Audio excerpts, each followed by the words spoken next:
So we're back in the same place again, a year or two later, I would imagine. It's about that. Yeah, it is. You're a bit of a serial entrepreneur, aren't you? Really, you know, because you're a good businessman as well as a pop star. Really. Do you know what? I just love new avenues. I love new ventures. I love new. I love relations as well with people, and just those connections with what that creates. Right. Are you still driving the cars at all? Still driving cars, still rallying, still drifting, still building cars. So I've got my workshop over in the UK, which is in Cheshire. We buy and sell and upgrade Porsches, Ferraris, Lamborghinis, Land Rover Defenders, all that kind of stuff. So I'm a massive car head, always have been. Oh, yeah. I was at a thing last night about Harry Ferguson and his contribution to David Brown and tractors and all that, Right. and 4x4. It was actually quite interesting, you know. So, How about Ferguson? I don't know. you I've have. had JCBs, but I'm not. No, had one, not heard of. Yeah, right. Yeah, I don't think right. I've had a Massey, but All right, very good. Yeah, they're still big. But listen, you're back in Belfast. You're promoting your new business in Lisburn. The fragrances are going strong. You've about 80 of them, and there's a new shop opening tomorrow in Bank. yeah, Bank. So it's called, I think it's Bow Street, I think, if I get it correct, but it's on the main high street in Lisburn. And again, I think everything I've always done in Northern Ireland is always kind of the towns of Northern Ireland, surrounding towns. Yeah. Belfast is big and it's expensive and all that kind of stuff, but I like communities.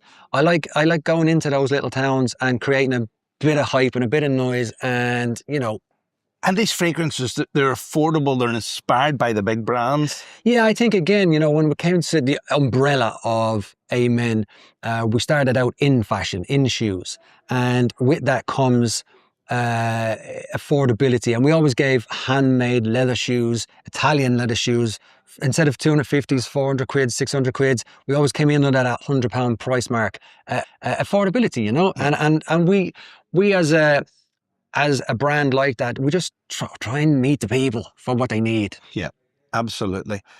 Now, it's good news for they're not diehard. I mean, it's about a year since the 3-part documentary came out and it was raved about. You're back on the road, 2 for the road in June in Emirates in London, isn't it? Yeah, yeah. The Emirates Stadium, which is Arsenal, the Gunners, I think they call it. But yeah, 5th and 6th of June this year. It's incredible. We weren't planning on doing these shows. We weren't planning on, after the documentary, like, if we had had our ducks in a row, we could have planned it a bit better. But we didn't. But we weren't going down these roads of concerts and stuff. But it was just by popular demand. It was like people saying, please, will you do something, please? And we had a look at a tour, at like a 50-day tour or something with Live Nation. That's a full tour. That was a full tour, and it was almost an impossibility. We were like, we can't achieve this between us all. So the next best step, or what was offered to us, was the Emirates Stadium, and we said, yeah, we'll take that. We can manage 2 nights. Well, we were only doing 1, but I think the way it works, that the promoter has to buy 3 nights anyway, regardless of whether you do 1, 2, or 3. You've got to do the setup. Really. Yes, set up and tear down. So we went, look, that first night sold out in seconds, and people were complaining. So we said, okay, should we do another night? So we put on the Friday night, and we're well on the way to selling that, and it's looking great. And I think out of the whole side of it, this is pretty much it. Like, we would love to play Ireland. We'd love to play Croke Park. We'd love to play, but it's not available to us at the minute. So it is the Emirates for now. Right. Is it tough doing that again without Stephen, is it? Yeah. Yeah, it'll always be tough. But you know what? It gives us our opportunity also to celebrate him. Mm-hmm. And I think when us 4 boys are on stage, or certainly backstage, Steele's very much alive. He's with us without a doubt because of how he was as a character in the band Boyzone.